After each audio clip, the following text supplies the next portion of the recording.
is a 30. Thank you, Ms. Smallhouse. Billy Elkins is also a partner in and large part of Arizona's agriculture industry, serving as president of Arizona Cattle Growers. Thank you, Mr. Elkins. Cochise County Sheriff Mark Daniels is a force to be reckoned with on border issues and safety, and is arguably the most powerful border sheriff in the state, notwithstanding our good Sheriff Wilmot. Thank you, Mr. Speaker. Thank you very much. Mr. Hernandez Daniel. Mr. Speaker, I rise for a point of personal privilege, introduction of guests on the floor. Please, sir. Before I introduce my guests on the floor, I want to thank my parents, Daniel and Consuelo Hernandez, who are in my office watching. I have a couple of guests, so if we could hold applause to get through everybody. The first person is Ricardo Cota, if you would please stand. He's a fourth-generation miner, originally from Cananea. He's been a 23-year veteran of the U.S. Army and the Arizona National Guard. His wife, Margarita, is upstairs. They're here. They are workers from ASARCO, where he has spent the last 6 years working. Thank you for being here today. Next, we have Steve Zylstra, who is the president of the Arizona Technology Council, which is made up of over 800 tech companies working to make Arizona a tech hub.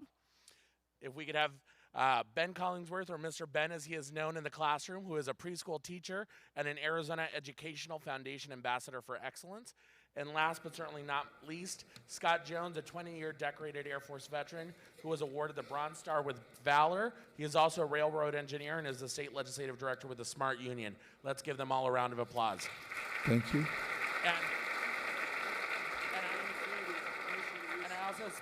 And I also spotted, County Supervisor and President of the County Supervisors Association, Rudy Moleta from Santa Cruz County. So thank you all for being here. In about 3 minutes, we will be going into a recess to reorganize the chairs and get folks ready for the arrival of the governor at 2. So we have, I'd like to thank all the guests for coming, and all their names will be registered into the journal, the permanent journal of the House of Representatives. So if I could, I'd like to have Ms. Udall introduce her guests. Thank you, Mr. Speaker. I rise for a point of personal privilege, introduction of guests. Please. Thank you. I have here today with me my in-laws, David and Louise Udall. Thank you. And I also have two fantastic superintendents. The superintendent from Mesa, Mr. Pete Lesser, Dr. Pete Lesser, and from Snowflake, also a great superintendent, Hollis Merrill. Thank you very much. Mr. Mesa, if you would please, sir. Thank you, Mr. Speaker. Point of personal privilege, guest on the floor. Please, sir. Tim O'Brien, who was with us just recently, was a journalist for the New York Times, the Washington Post. He's written numerous books, commentator. He also is Mike Bloomberg's right-hand man and his senior advisor. He just left to get on the plane back to New York City. Also with me, please stand up, is Allison Rapping from Arrowette. Alice and I go back 25 years. She's a person of impact. She currently is the CEO and executive director of Arrowette, that works with women in the justice system and women who have left the justice system. Allison, thank you for being with us. Yeah. Thank you very much. Let's see. Ms. Gavaldon, you'll be our final introducer. Mr. Speaker, I rise for a point of personal privilege, introduction of guests, sir. Please. Thank you, I appreciate that. I began my public service in 2013 on this floor, introducing my family, and I'm serving my last session in the House, introducing my family. So let me begin. If you can stand up when I introduce you. My nephew, Anthony Rodriguez. Welcome. My niece, Renee Rodriguez. My big sister, Virginia Rodriguez. Virginia. And a really good friend is Chelsea Callie. Also joining me today is my mother, Ofelia Rodriguez, my sister, Susie Bravo, my nephew, Matthew Bravo, his wife, Jasenia, their son, Azarias, and I cannot forget my husband of 32 years, Arturo Gavaldon. And I also, if I may, Mr. Speaker, one last person, I'd like to recognize former Arizona Senator Lynn Pancrazzi. Lynn? She was wonderful. So thank you very much, sir. And I appreciate this Thank you, Lynn. opportunity to speak. Mr. Peterson, your motion, please. Mr. Speaker, I move that the House stand at recess until the sound of the gavel. You've heard that motion. Those in favor, please say aye.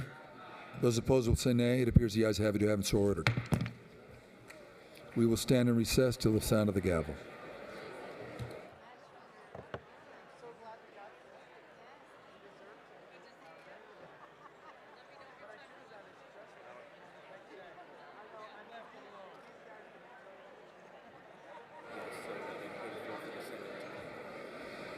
Many of our guests will be going to the gallery, and we invite you to do that. Senators will be coming to the floor with theirs.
Please take your seats. We know we're squeezing people in on the left and right, so be as orderly as possible and as quiet as possible. Thank you so much as we prepare to hear our governor. I'd like to introduce initially President Karen Fann of the Senate of the Legislature of the State of Arizona.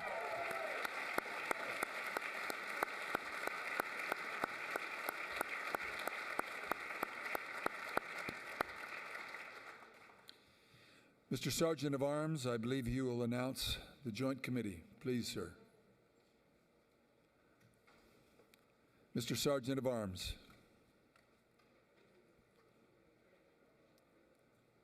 Mr. Speaker, His Excellency Doug Ducey, Governor of Arizona, to the inner line. Thank you, and we appreciate him being here along with the Joint Organization Committee that will accompany him to the front. Ladies and gentlemen, please welcome Governor Doug Ducey.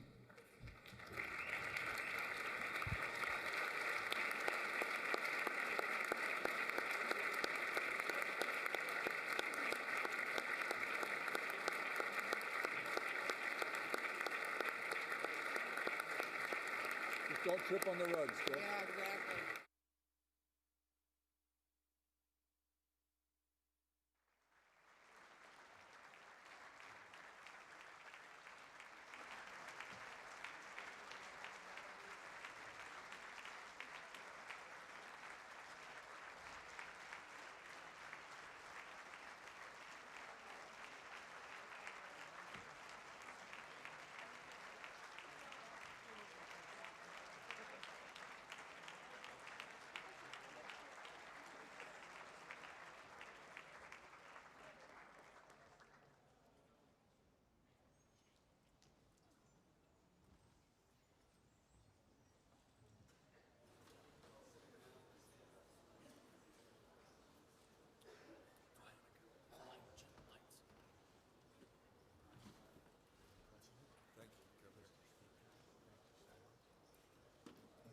Governor Ducey, thank you for being with us.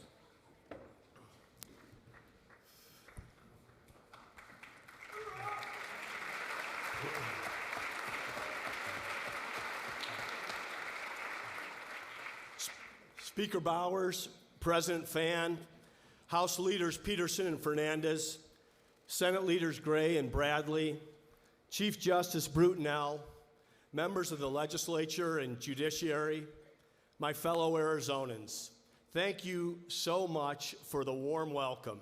It's great to be back.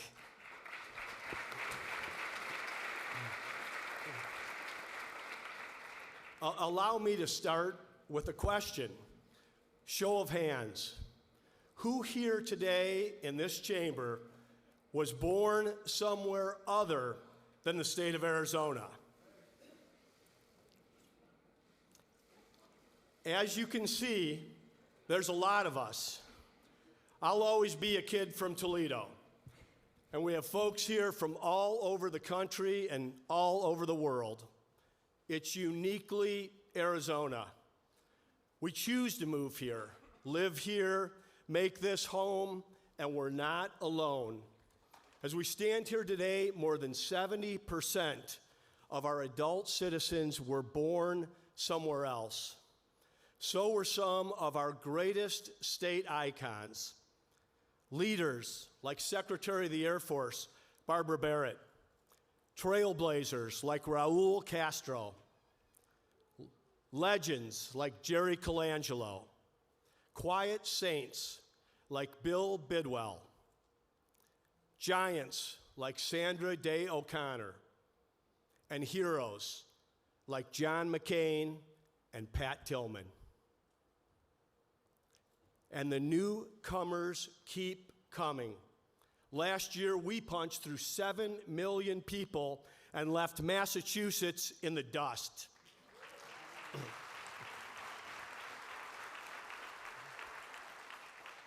120,000 people are moving here a year. That's more than 300 a day. By the time I finish this speech, 14 new Arizona residents will have arrived. And I'm known for brevity.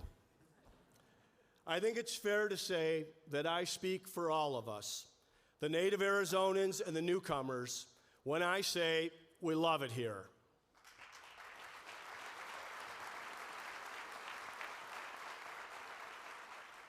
It's for good reason.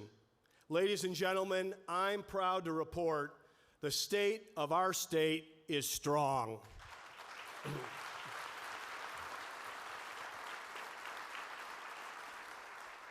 And the best part is, it's only getting better.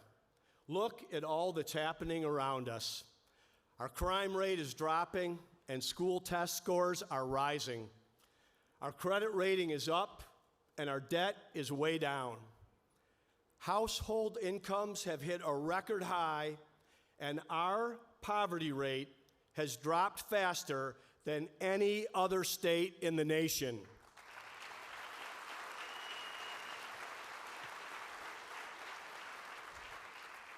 As we enter a new decade, things look a lot different than when we entered the last one. Today, Arizona's economy is more diverse. We have more manufacturing jobs than construction jobs, and we're top 10 in transportation, science, technology, and healthcare.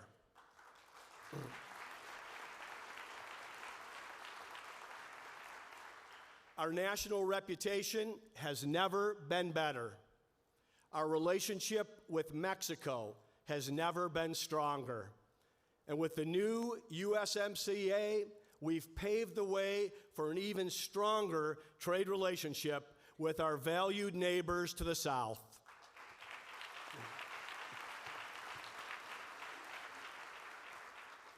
We got here by doing things our way, the Arizona way. And I'm here to tell you, you ain't seen nothing yet.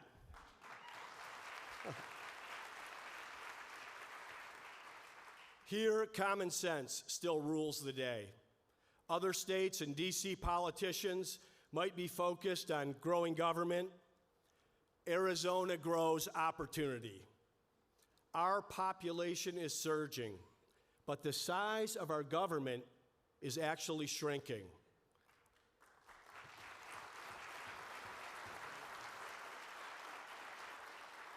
All while providing faster, more efficient customer service to taxpayers and citizens.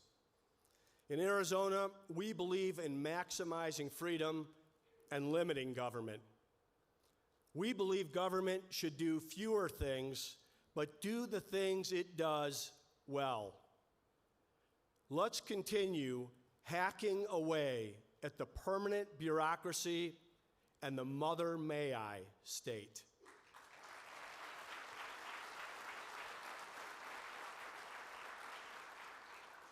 The people don't need the government's permission.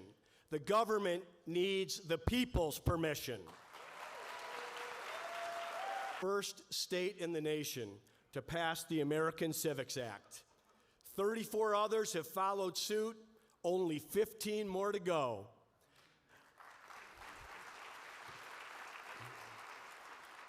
Our unanimous work on opioids was the most aggressive and comprehensive policy in the nation and prompted other states and the federal government to take notice and take action.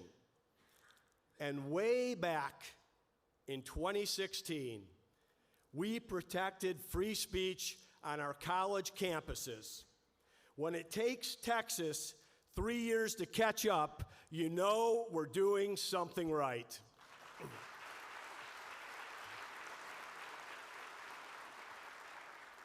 Here, you can brew beer, churn ice cream, and make an honest living. Now, all we need is Uber and Lyft back at Sky Harbor.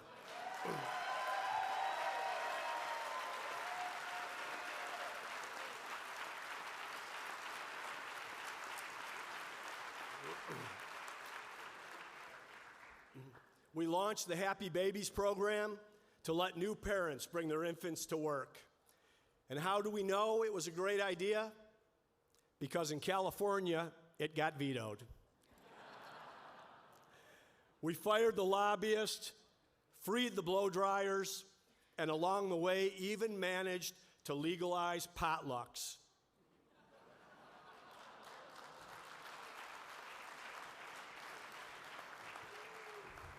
Cutting red tape, we were doing it before it was cool. But the most surprising news is not everyone is mimicking us.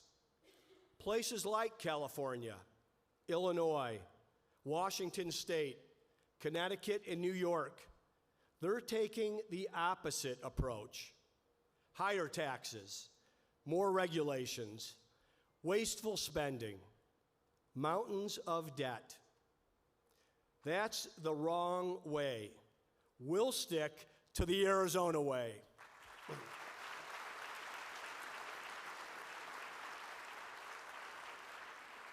While those states are crushing people and businesses with burdensome regulations and unnecessary laws, their residents are flocking to Arizona.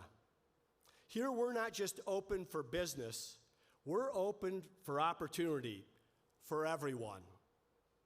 As a result, we're now the #1 inbound state in America.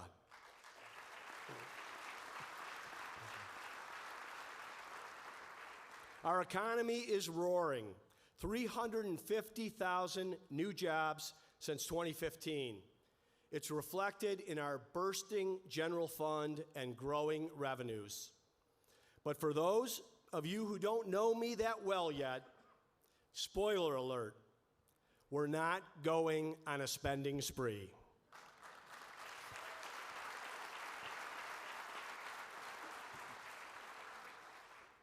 But old habits die hard for the spending lobby. There's a chorus of special interests scheming, plotting, and clamoring for new and higher taxes. They don't seem to understand the reasons our new residents are coming here. It isn't to import those bad out-of-state policies. It's to escape them.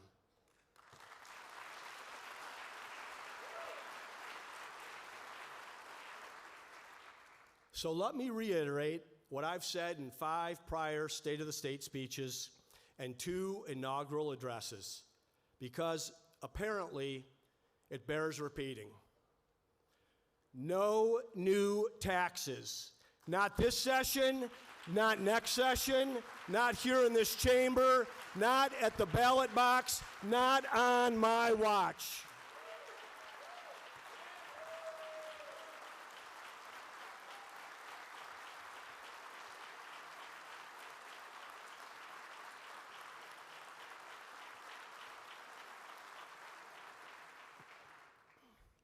We're running a $1 billion surplus, and somehow that's still not enough?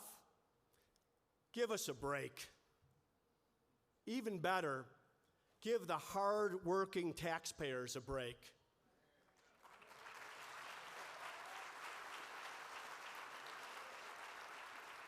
And let's start with the ones who we can all agree have sacrificed the most.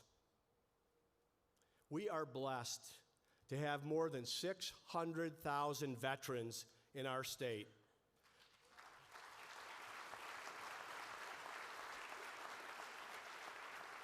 One of the largest populations of veterans in the country, from World War II to post 9/11, our greatest generation to our newest generation. These brave men and women are heroes to whom we as citizens owe a debt of gratitude for all the freedoms we enjoy each and every day.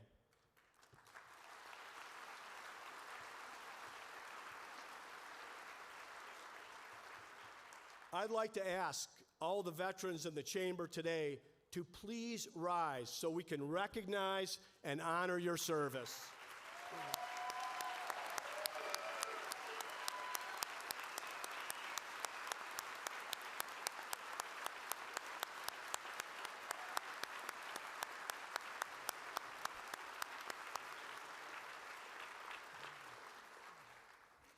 Yours is a public service in a league of its own.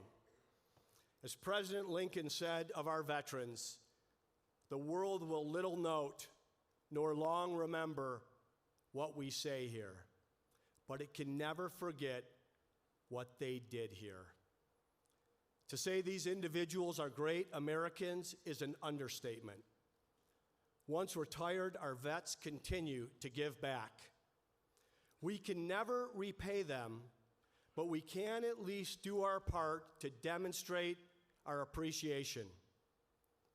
Our vets have already earned their benefits, put their lives on the line. The government shouldn't be taxing their service to country. It should be honoring their service to country.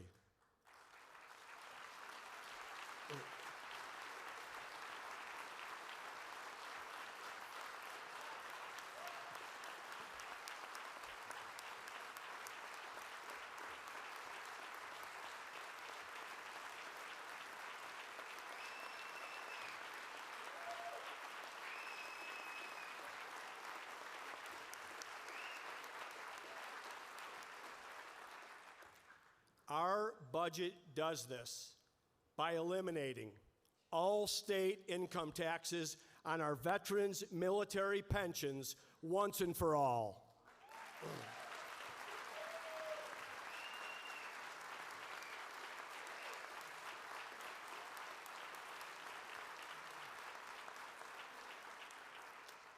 We have a goal to make Arizona home base for veterans everywhere in the country.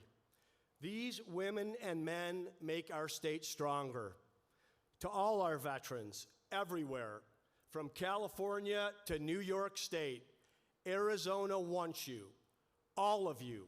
You've put our country first, and now with this budget, Arizona will put you first.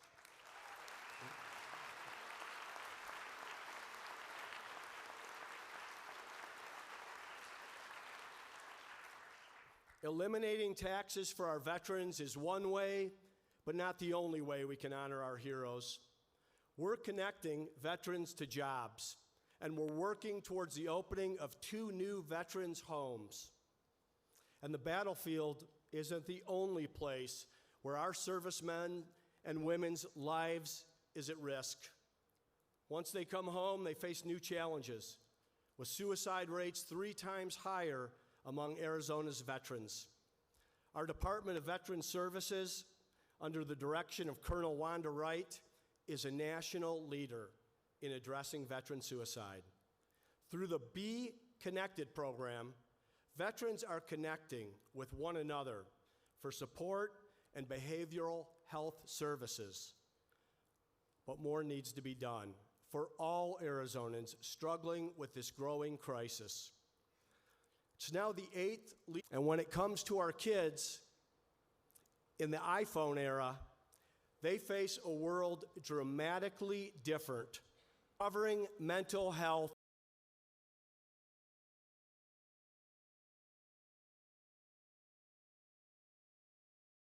just like they cover an annual physical. And we're going to make sure they do.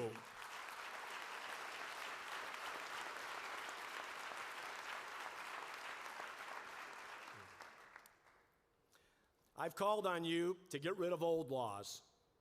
Today, I'm leading by example. Moments ago, I rescinded 23 old executive orders, resulting in the elimination of 18 boards and commissions we just don't need.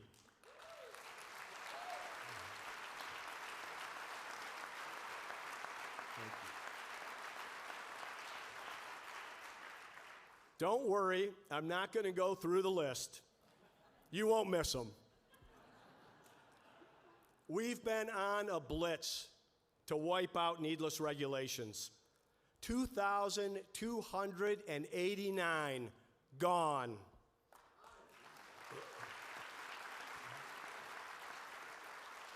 That's the equivalent of a $134 million tax cut without impacting the general fund 1 penny.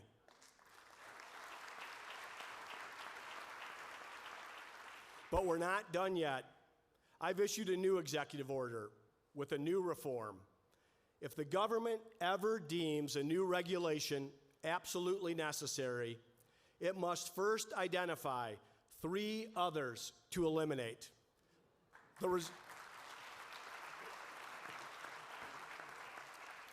You get it.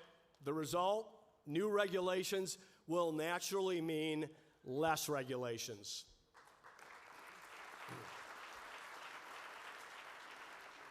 Overall, we are doing more with less. Our hard-working state employees are rooting out waste. They've consolidated and even eliminated entire state agencies, and they've reduced the state fleet by 767 vehicles, saving taxpayers $31 million.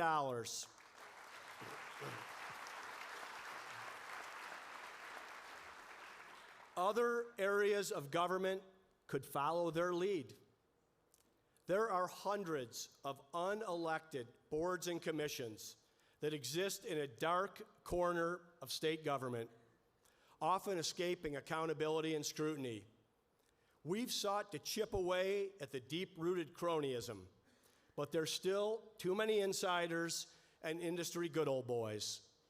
It's time to clean this up.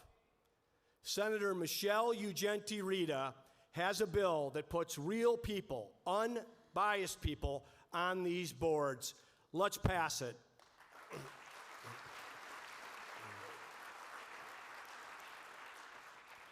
Last year, during budget negotiations, Senate Democratic leader David Bradley alerted us to something new. Boards stockpiling cash and sitting on bank accounts of millions in reserves, all while continuing to burden real people with fees. It's time for that to end. Let's freeze the fees and free the people.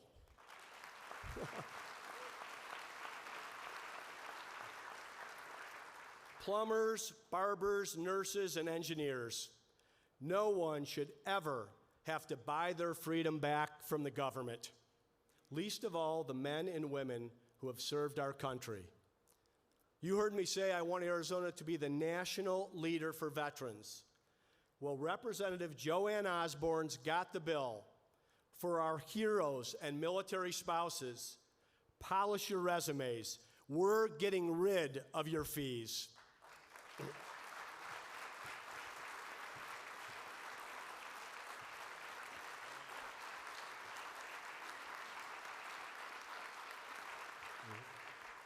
We're also going to target more resources towards our trade programs with an eye toward Achieve 60 AZ. At our community colleges, a full restoration of STEM and workforce development funding.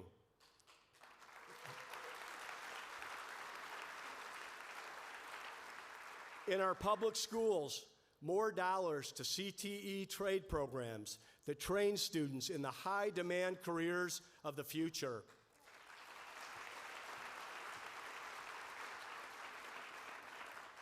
These are worthy and responsible investments, so with money in the bank, let's make them.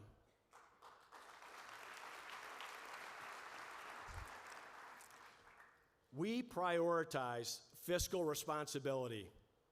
We've learned from the mistakes of the past.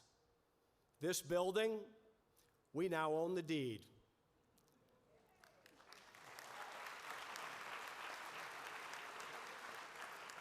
We're sitting on our highest credit rating ever.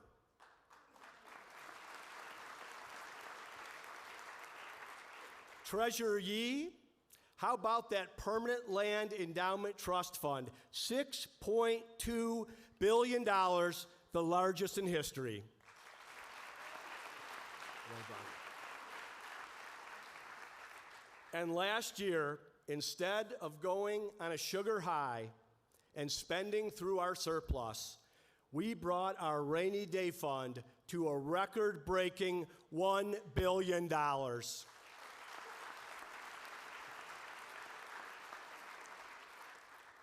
This allows us to return dollars back to the hardworking taxpayers and make smart, targeted investments, like new roads and bridges.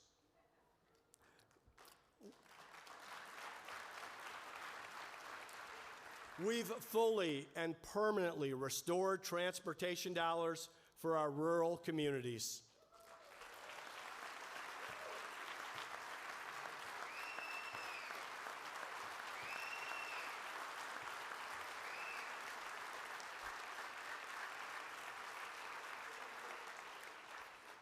The widening of I-17, State Route 189 in Nogales, US 95 in Yuma.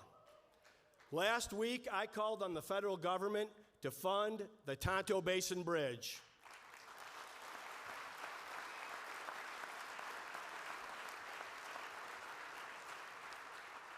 And we cut the ribbon on the newly completed Loop 202 into the West Valley.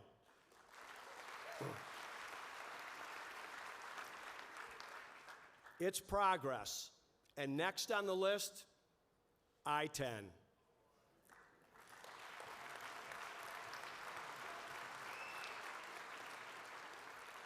The Phoenix-Tucson corridor is an economic artery for our state, and it needs expanding.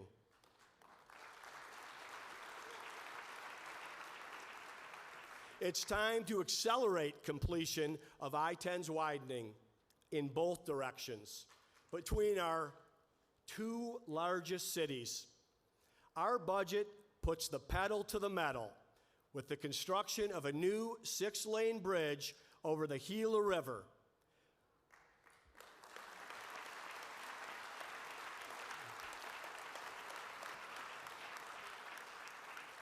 This replaces a 56-year-old bridge. 62,000 people drive over it every day.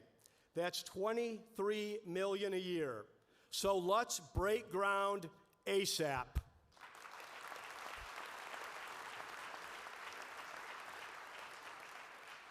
We need to connect all parts of our growing state. Rural areas still lack high-speed internet. Let's triple our investment in rural broadband grants and invest $50 million in smart highway corridors to install broadband along our rural interstates. This will make our highways safer and smarter than ever before and pave the way to get all of rural Arizona logged on.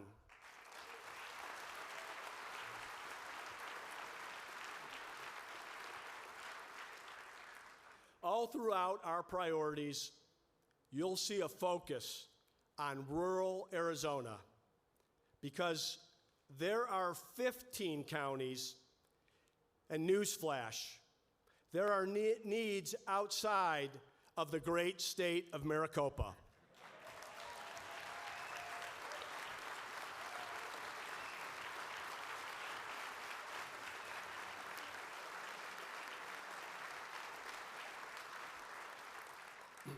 Nearly 20 years ago, Arizona voters passed the Tribal State Gaming Compact. It's been a net positive for all Arizonans. These compacts begin expiring within the next few years. For months, we've been working to develop a modern, updated agreement, one that is regulated, safe, and limited, and that preserves the culture of our state.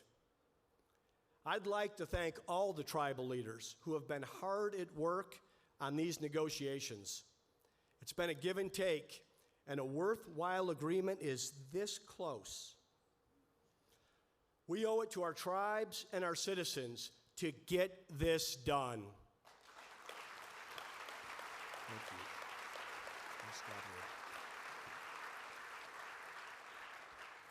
Last year, we came together and passed the Drought Contingency Plan.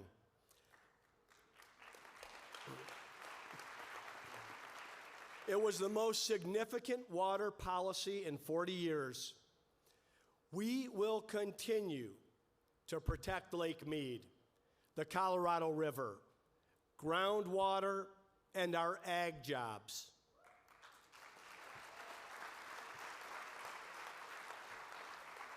But we shouldn't be dealing with this issue one generation at a time. We need a strategic, ongoing effort to turn Arizona into the international capital for water innovation. Look at all Israel has accomplished. Why not Arizona?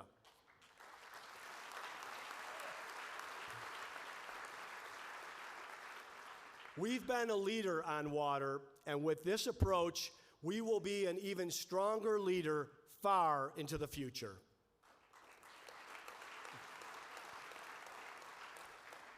Now, there's no new shortage of jobs in Arizona, but many vital jobs remain unfilled in our rural communities. So we've got a plan, a rural jobs initiative. First, tourism and state parks. There's no place more beautiful to vacation than scenic Arizona. And with an infusion of new dollars, we're going to work with Tourism Director Debbie Johnson to ensure the whole world knows it.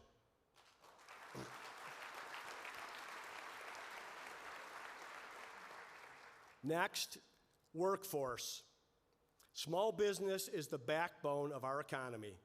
So we're launching a partnership with Local First Arizona to strengthen small businesses, get rural Arizonans back to work, and bolster our local economies.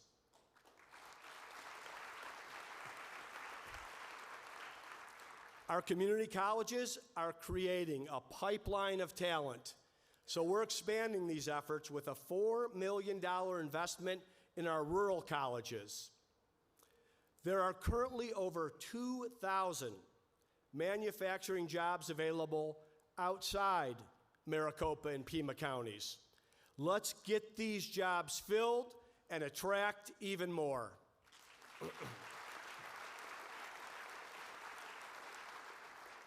ASU, U of A, and NAU have also stepped up to fuel our economy, and we're about to pour on the gas. Regents Chair Dr. Larry Penley has proposed what he calls the New Economy Initiative. It's an innovative approach that enhances our capacity to graduate more students for the critical jobs of today and tomorrow. It's just the latest effort by our universities to solve problems and to do it the Arizona way.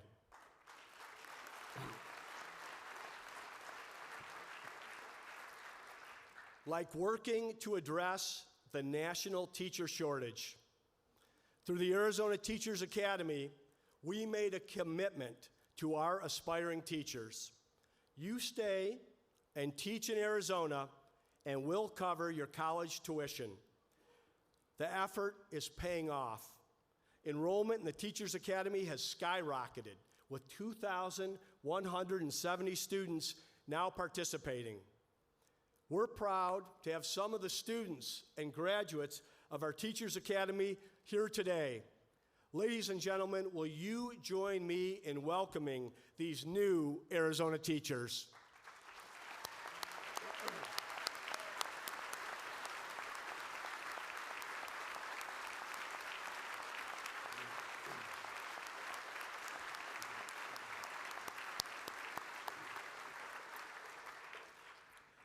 This year, we intend to build on our momentum with reforms sponsored by Senator Paul Boyer, allowing even more students to go through the academy. Students seeking degrees in math and science, teachers specializing in educating blind children. Arizona's future depends on these educators.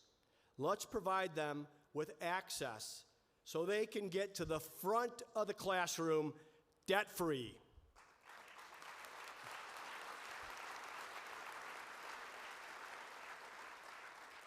There's still work to do to address the teacher shortage, but a recent study by the Center for American Progress is encouraging.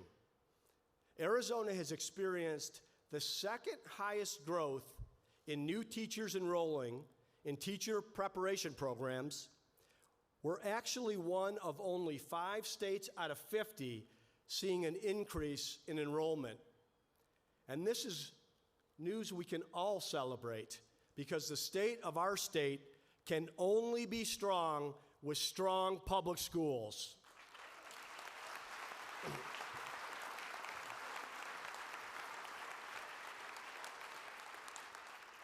Here are the facts. Over the past 5 years, we've increased per student spending more quickly and consistently than at any time in the past 20 years.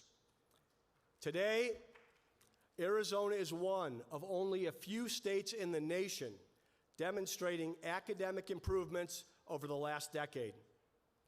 We provided funding to get schools built faster and on time to meet growing demand. And most importantly, by the start of the new school year, teacher pay will be up 20%.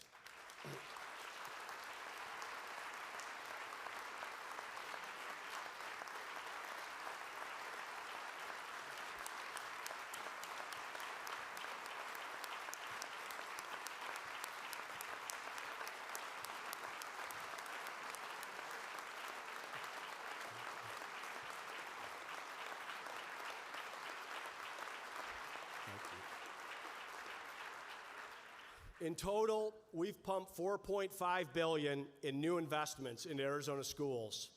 And with our latest budget, that figure will rise to $6.6 billion. And we've done all of this without raising taxes.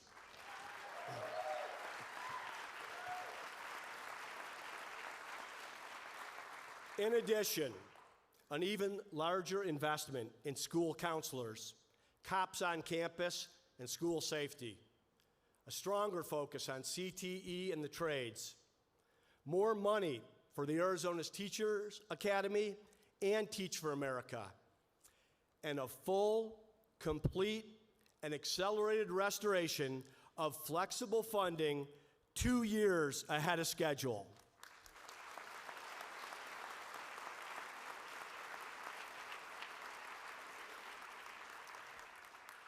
Speaker Bowers, President Fan, when you're ready to vote, I'm ready to sign.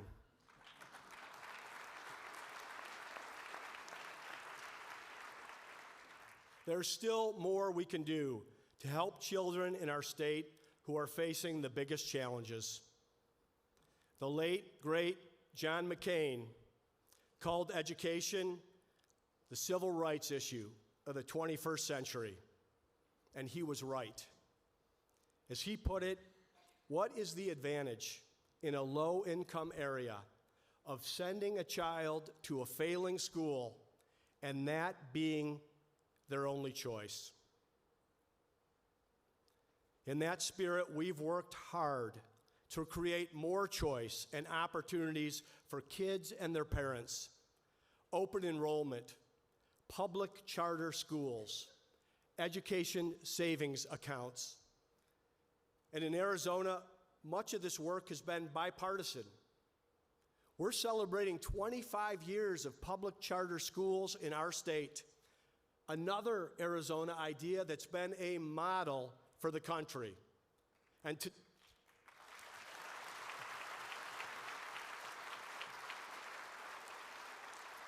today, we are honored to have the 2 trailblazers who led this bipartisan innovation, one Republican, one Democrat. They're back in the chamber today, former Superintendent Lisa Graham Keegan and former State Senator Armando Ruiz.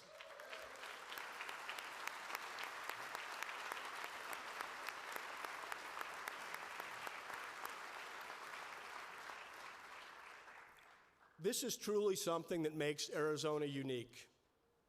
The Arizona way. Here, kids are not trapped in failing schools. And despite what you hear from some folks on the national campaign trail, school choice isn't about charter schools versus private schools versus district schools. It's about kids and families.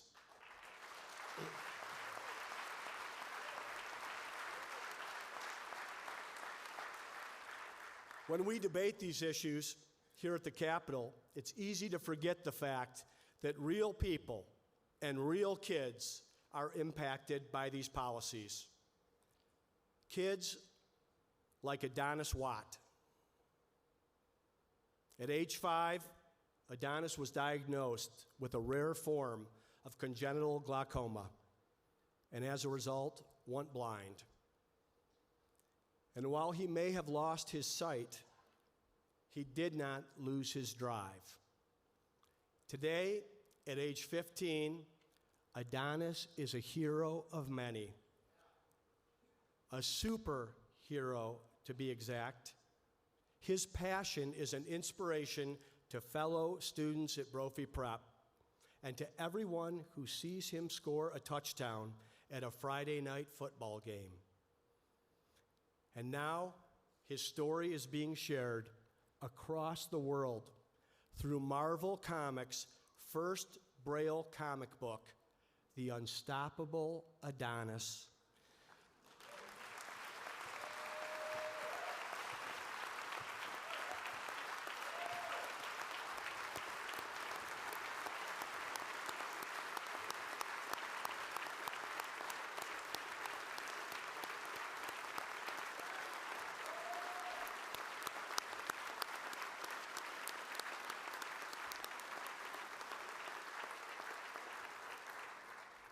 And as you can see, he's here today with his mom, Veronica. They are guests of Angela and I. This young man truly is unstoppable. Let's please once more recognize Arizona's own superhero, Adonis Watt.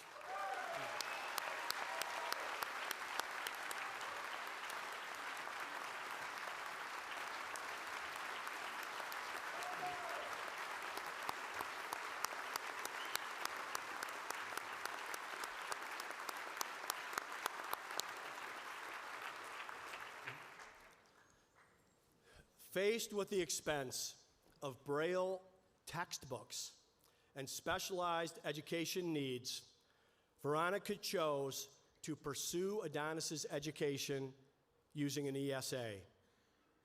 He's just one example of how school choice has helped so many families and empowered so many Arizona children.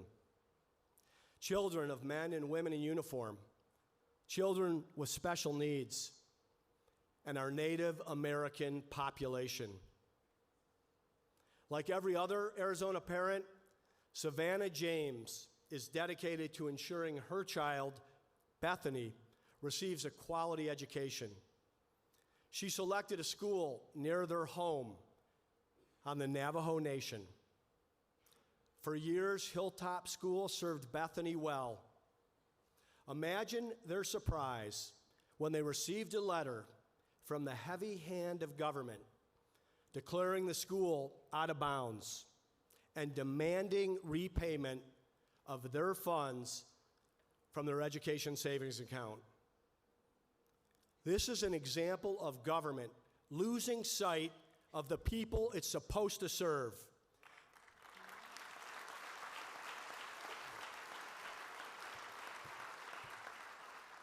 Savannah and Bethany are here today, and we have a message for them. We won't stand for it, and help is on the way.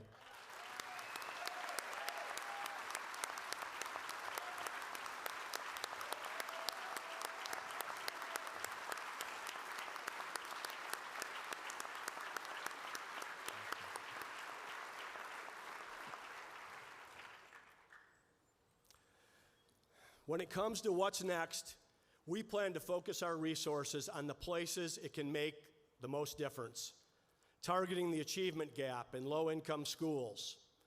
We've reduced wait lists and expanded and replicated success.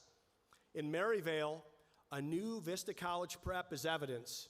More than 90% of their students qualify for free and reduced lunch. The school is the recipient of the prestigious Blue Ribbon Award nationally for closing the achievement gap. This is what equal opportunity in education looks like. This is what we need more of in the state of Arizona.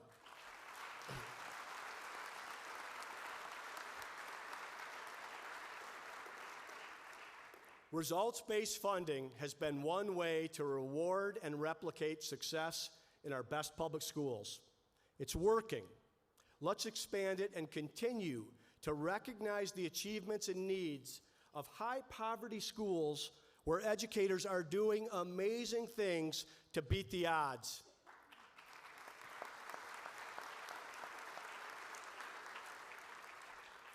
We're also going to finally fund and fully fund the cost for low-income students to take the advanced placement test. Just like every other Arizona kid, they can earn college credits while still in high school.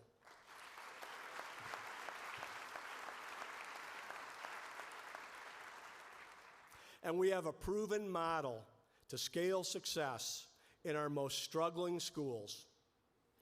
Avondale Elementary School District serves more than 5,000 West Valley students, nearly 70% of them residing in low-income areas. In 2015, Superintendent Betsy Hargrove didn't like what she saw on the report card, so she rolled up her sleeves to turn things around. And did she deliver? By 2018, through a targeted strategy, the district had double-digit growth in math and English, triple the average growth of other Arizona schools. Same results in Deer Valley and Wickenburg.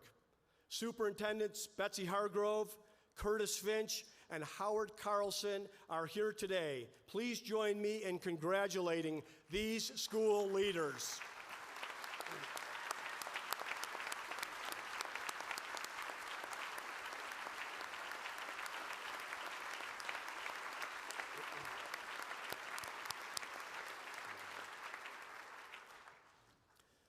With these proven results and outcomes, we intend to invest more and transform more Arizona schools. The idea is straightforward. Help struggling schools with tools, resources, and expertise to produce better results for students. We call it Project Rocket. We're working with Representative Michelle Udall to make it a reality. We owe it to the kids in these schools. They're waiting. Let's not let them down.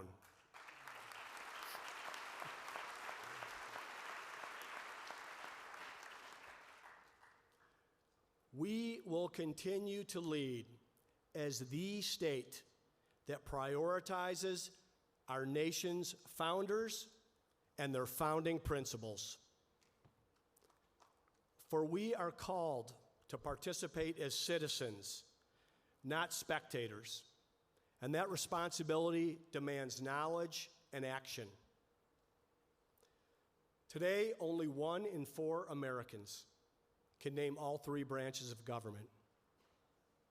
70% don't know that the Constitution is the supreme law of the land. In Arizona, we've taken steps to ensure that the next generation is equipped to inherit our republic.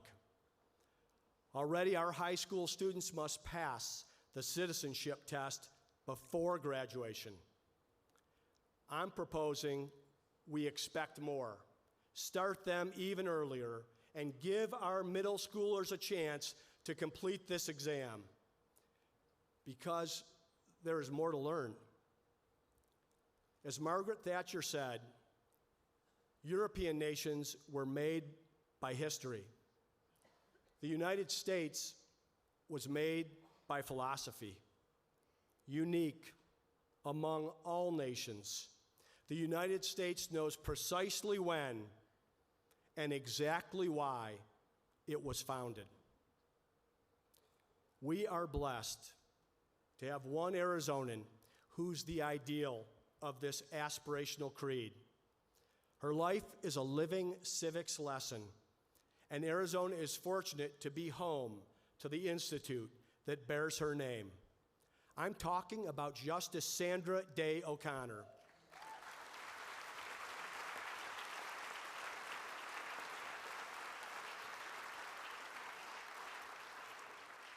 Who better to hold as a model for the next generation? That's why I'm calling for a day when classroom instruction will be dedicated entirely to civics. Sandra Day O'Connor Civics Celebration Day.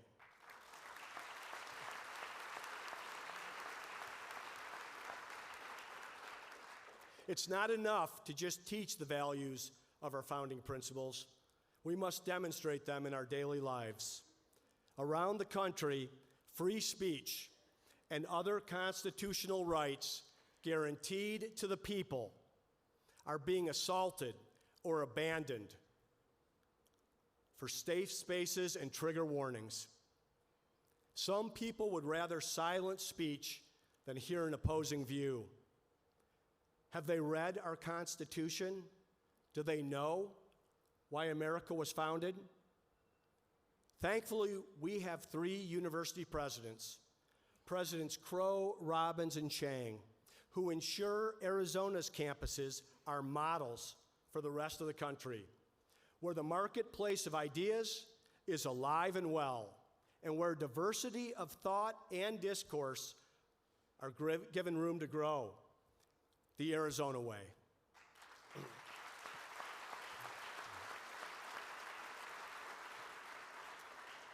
The safety of our citizens. It's what keeps me up at night. As you'll see in our balanced budget, we continue to put a focus on our border strike force to combat the influx of dangerous drugs and crime at our border. New surveillance cameras in southern Arizona and an upgraded state-of-the-art radio system for law enforcement. In Arizona, we are fortunate to have so many brave men and women protecting us 24/7. Our National Guard and active duty military personnel, our first responders, firefighters, and our cops.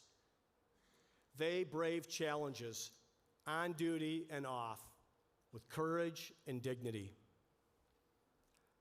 In December, Phoenix Fire Chief Kara Kalkbrenner shared the news she was diagnosed with breast cancer. With the same strength she confronts the most blazing of fires, she took the diagnosis head on. We are so grateful to have her here with us today. Thank you, Chief. We're with you.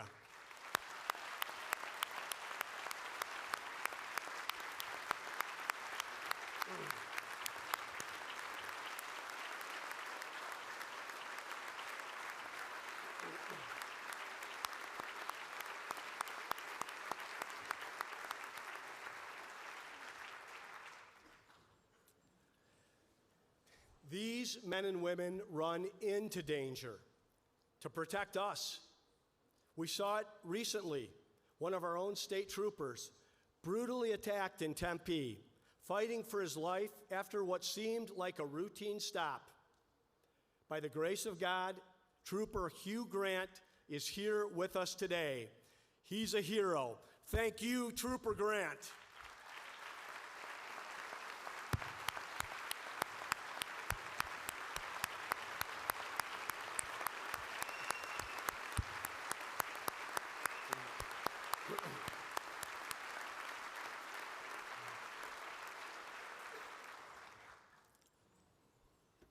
Incidents like these are reminders of the dangers law enforcement face every day. These are the good guys, and we should do everything in our power to protect them. That's why our budget includes funding to finally put body cameras on every state trooper.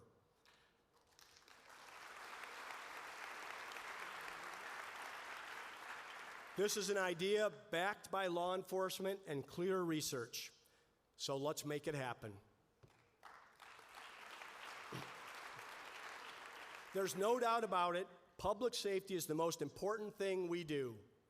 In correctional facilities across the state, we've led to provide second chances to those serving their time, setting up job training workshops and partnering with employers. Since 2017, more than 3,900 of our fellow Arizonans have completed second chance programs, equipping them with the tools and skills to make a better life. More than 2,400 had a job upon release, with hundreds more in programs now. We know these programs work. This year, we're doubling down on this successful model to give more individuals the opportunity at a better choice and a better life.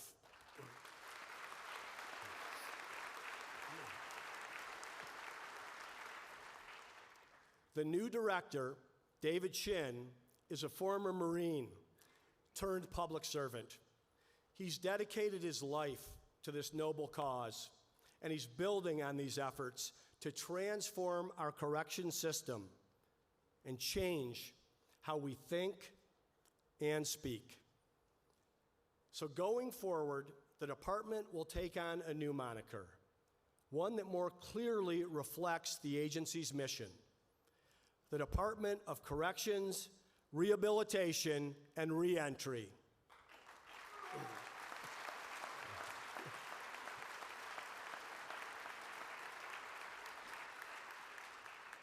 We've provided more opportunities, and we've decreased the amount of people returning to prison and helped many find meaningful work. There's another marker we're going to meet this year. We're shutting down a state prison.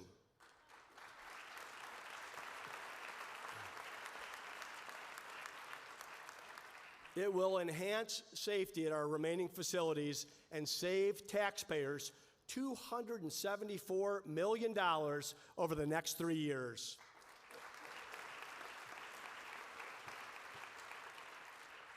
And for the rest of our facilities, let's make sure they're staffed and secure for our correctional officers and inmates alike. That's why my budget will fix the locks and provide additional pay raises for our correctional officers on top of last year's raises, all in the name of public safety.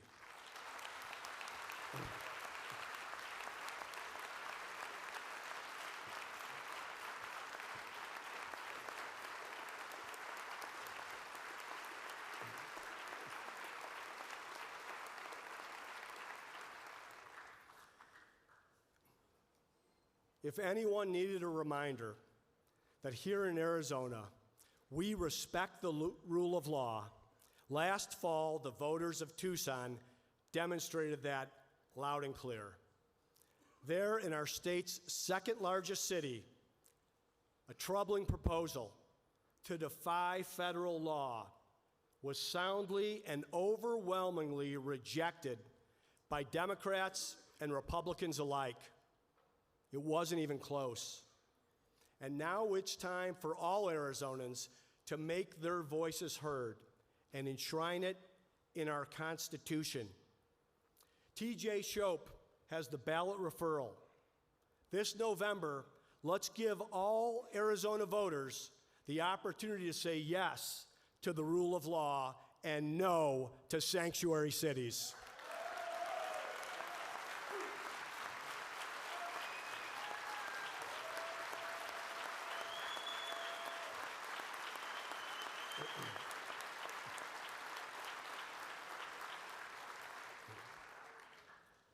Over at our Department of Child Safety, our dedicated caseworkers have led an unrivaled turnaround, safely reducing the number of children in out-of-home care by 4,565 kids. They reduced the average time to place a child in a foster home from a work week to same day. It's a national model for how to help our kids. For the second year in a row, our budget includes additional dollars to reward these selfless public servants responsible for the turnaround with a well-deserved raise.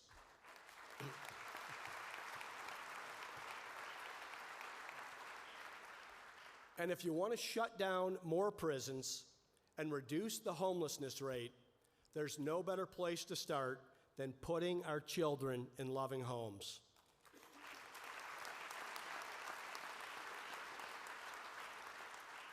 Too many of our youth who age out of foster care without being adopted will experience homelessness. It's tragic, and government can't solve this problem alone. We need the faith-based community, our churches, pastors, priests, nonprofits, and families to play a part as well. And to get more of these children into permanent loving homes, I'm proposing a $19 million investment in funding new adoptions.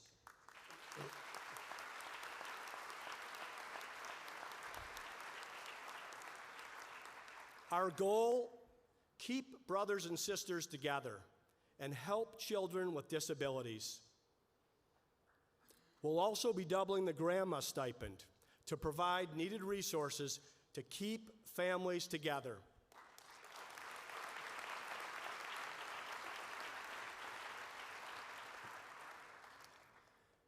If you need an example of someone to look to, someone who has fought for children her entire life, you don't have to look far. Arizona is blessed to be home to an international leader in the fight against human trafficking. Her efforts have shed a light around the world on this dark practice, and she does it with a humility and grace that is every bit as Arizona as she is. We have her with us today. Ladies and gentlemen, please join me in recognizing Cindy McCain.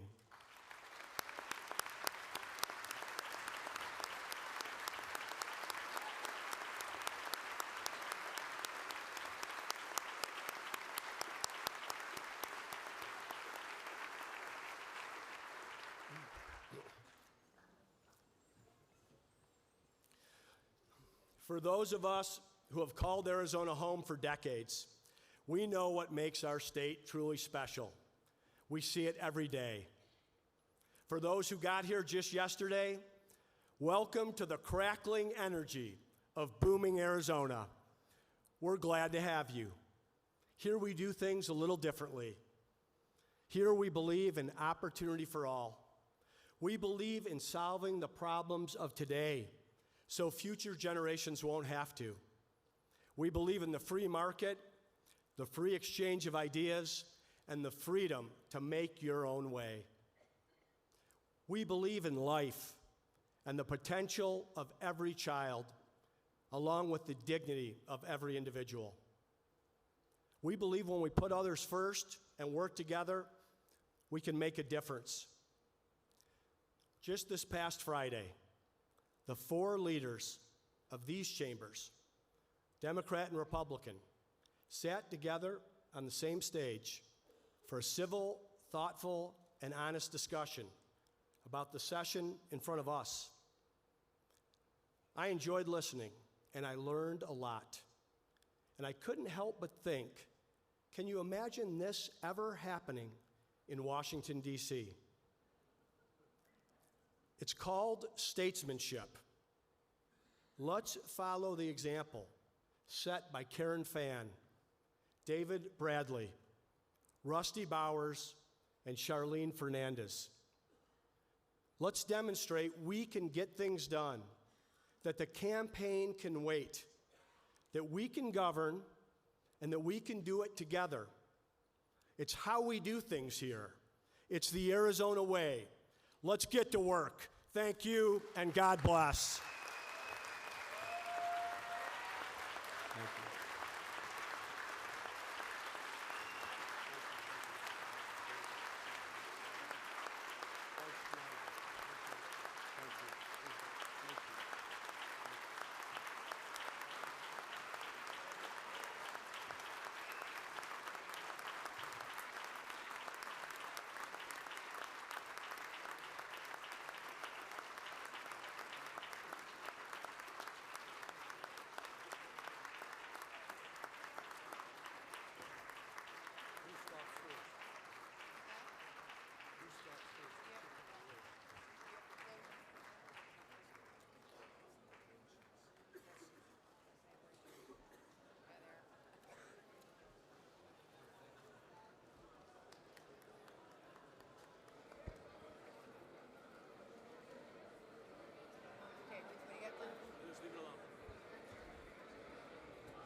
Thank you, Governor, for being with us. Very much.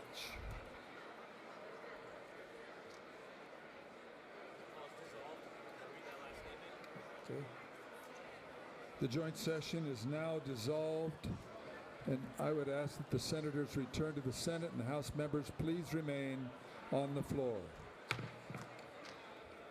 House members, please remain.